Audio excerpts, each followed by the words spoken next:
So there's a really high chance that where you live, this X300 Pro is the best camera phone you can get. What's up guys, my name is Ameer, welcome back to the channel. Now just last year we saw the coveted and critically acclaimed Vivo X200 Pro. It won a bunch of awards from globally recognized influencers, and this right here is the Vivo X300 Pro, Vivo's latest and greatest flagship phone. It officially launched in October of 2025 in China, and since then it's been launching in different markets across the world. And just a few days ago, it launched here where I live. Now, pricing and availability for you will depend on where you live, but expect it to be around the top of the line flagship phones, basically 11 to 1200 USD. In some places, the prices are higher, but I think that is largely due to taxation and import duties, etc. This phone is a direct competitor to your Pro Max iPhones and top of the line Samsungs, and what a competitor it is. Now, before we get into the nitty-gritties of this phone, check this out, because I don't want you to think that I'm overhyping this phone for nothing. While researching this phone, I was stunned to see that DxOMark has ranked this phone's camera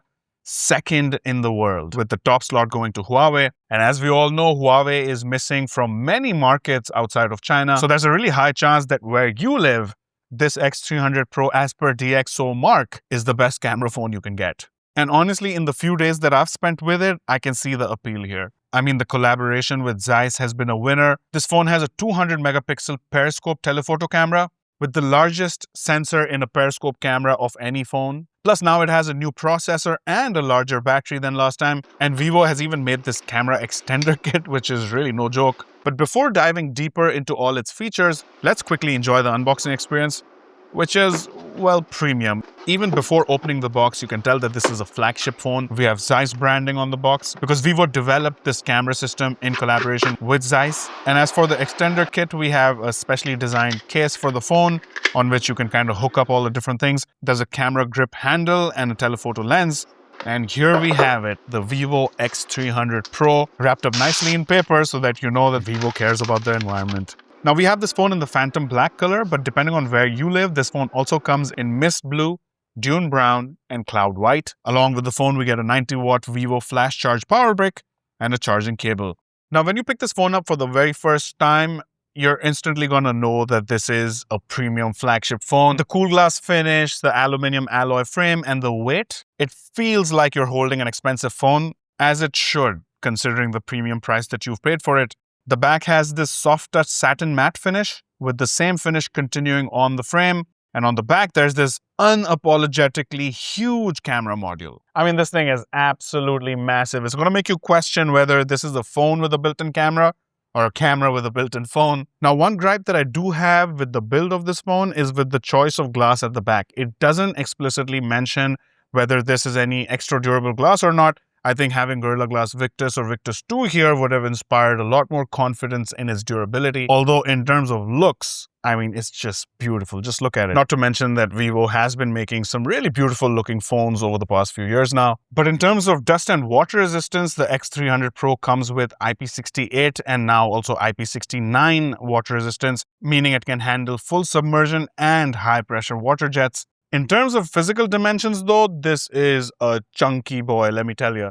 Weight is around 225 grams, which is comparable to the iPhone 17 Pro Max. And the on-paper thickness is also average, coming in at around 8 millimeters. But when you factor in the sheer size of this monster camera module, if you found a case that would kind of flatten out this camera module, then this phone would be pretty much twice its thickness, which would make it an absolute unit of a phone. But that's the price you pay for having one of the most powerful mobile camera systems in existence today inside your pocket. But before we get to that, let's just get some other, dare I say, boring specs out of the way. So on the front, we have a big 6.7-inch display with all the bells and whistles you should expect in a flagship display right now. This is an LTPO AMOLED display with 120 Hz refresh rate. LTPO is a term that you'll mostly see when you're talking about premium and flagship phones. It means that the refresh rate can be dropped all the way down to 1 Hz, reducing the load on the processor and the battery. This display also gets quite bright, peaking out at a max 4500 nits of peak brightness. Keep in mind that not too long ago, we were all ogling over 1500 and 2000 nits.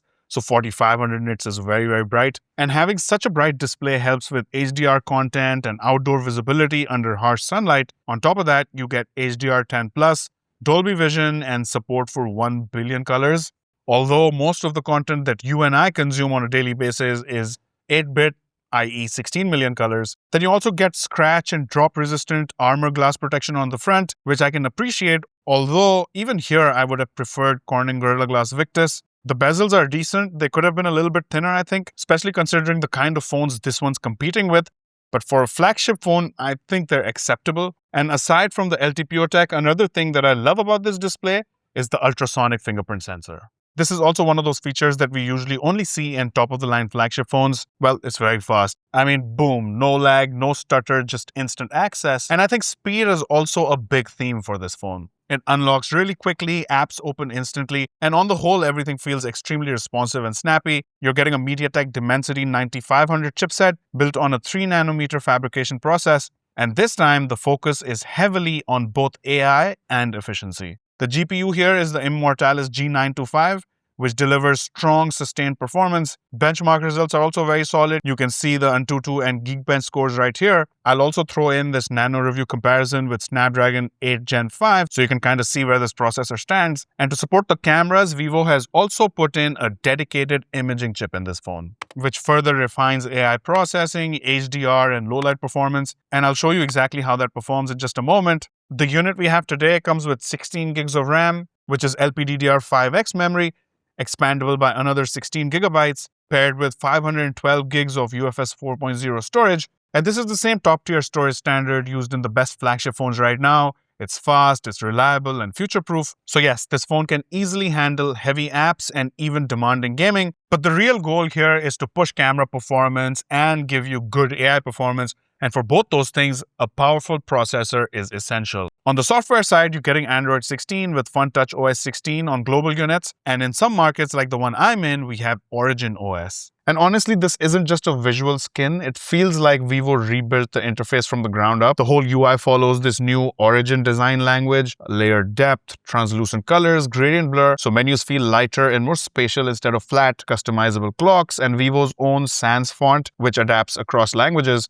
Performance-wise, Vivo is pushing its Origin Smooth engine pretty hard, and you also get this Origin Island, which works like a smart floating hub. You can drag images or text onto it, and it'll suggest apps automatically, while copy and go shortcuts help you jump between tasks faster. And in the gallery, AI imaging tools go pretty far, so Magic Move lets you reposition subjects, image extender, reframes, shots. So overall, the Origin OS feels fast, polished, and very animation-focused. But honestly, when it comes to software, I really like Samsung's One UI, and my favorite is stock Android. So anything that a phone does to take your experience away from stock Android, in my opinion, is a bit of a negative, at least for me. Also, another point of criticism for this phone is the audio experience. I mean, it's not bad, but I feel like there needs to be better bass and better clarity at higher volumes, but by no means is this a deal breaker. Just something to know for potential buyers and also for Vivo to improve upon in their next iteration. And to power all this, Vivo has gone with an even bigger battery than last time. 6,510 milliamp hours. For comparison, Samsung's Galaxy S26 Ultra and iPhone 17 Pro Max both have only 5,000 milliamp hours, and this one's a solid-state silicon anode battery, which typically has significantly better energy density, improved safety, and also support faster charging. And of course, this X300 Pro benefits from all of that. So we have 90 watts wired charging on deck, along with 40 watts of wireless charging, plus reverse wired and reverse wireless charging, and also bypass charging, which is more of a gaming-centric feature.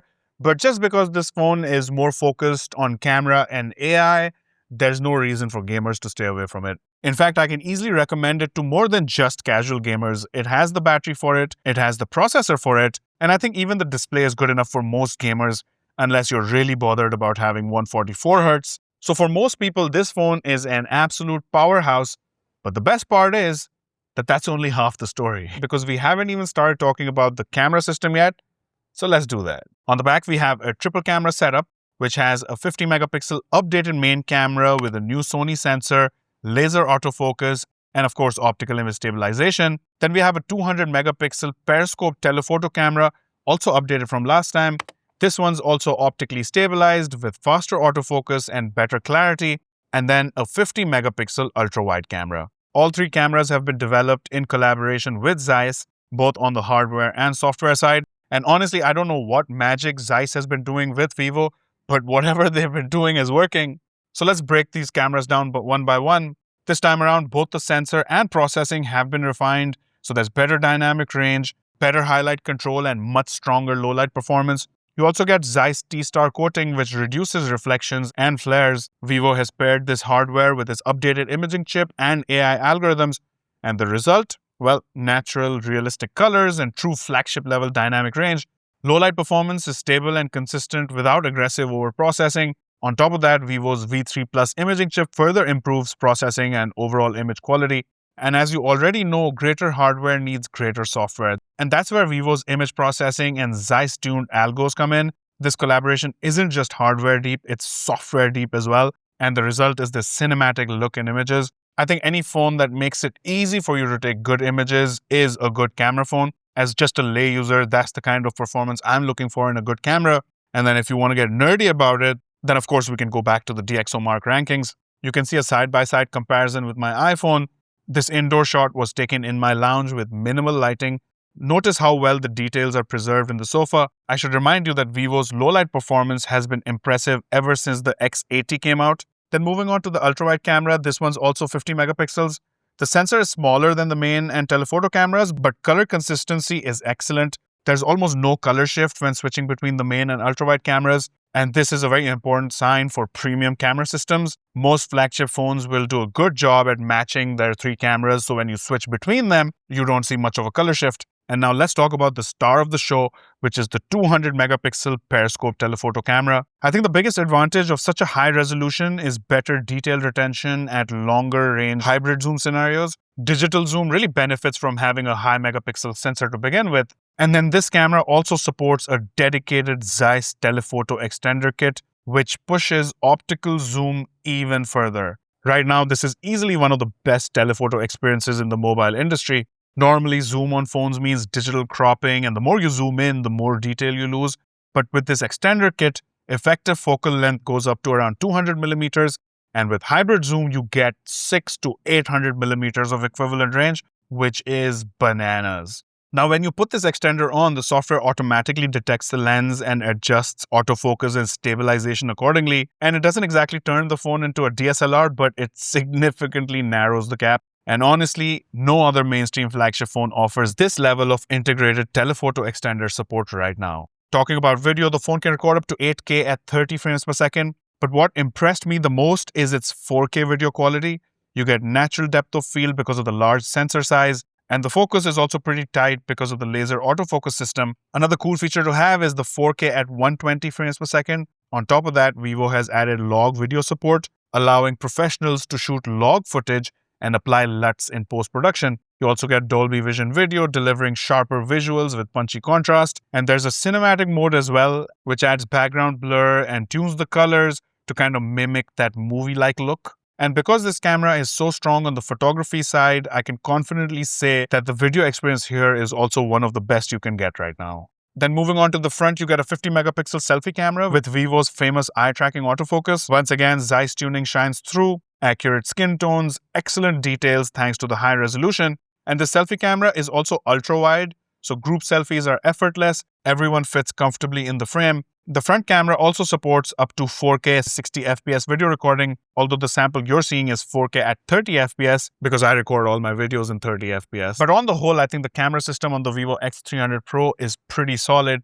Great photo performance, one of the best telephoto experiences you can get, excellent video quality, and really good selfie performance. And honestly, I've seen a few phones with this Vivo Zeiss collaboration, and I can honestly say that this time, this Vivo and Zeiss collaboration feels more mature than it ever has before. Overall, I genuinely really like this phone. There's only a couple of points of criticisms that I have. My main gripe is regarding durability. No glass protection mentioned for the back. I think with a phone of this caliber, there needs to be explicitly stated protection on the front and the back, preferably Corning Gorilla Glass since that's the most recognized and also the most proven on other phones. And the other thing is in the audio experience. I feel like the speakers need to be a bit more bassy and there needs to be a bit more clarity at higher volumes.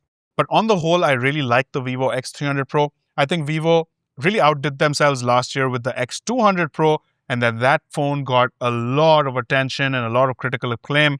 And I think this X300 Pro is a fitting successor to that phone. I can confidently say that this is one of the best camera systems I've used on any phone, and it's got all of the other bells and whistles that you would expect from a flagship phone in 2026. So let me have your thoughts in the comment section below, especially regarding camera performance, or if you've used this phone, then share your feedback so the rest of our community can benefit from it.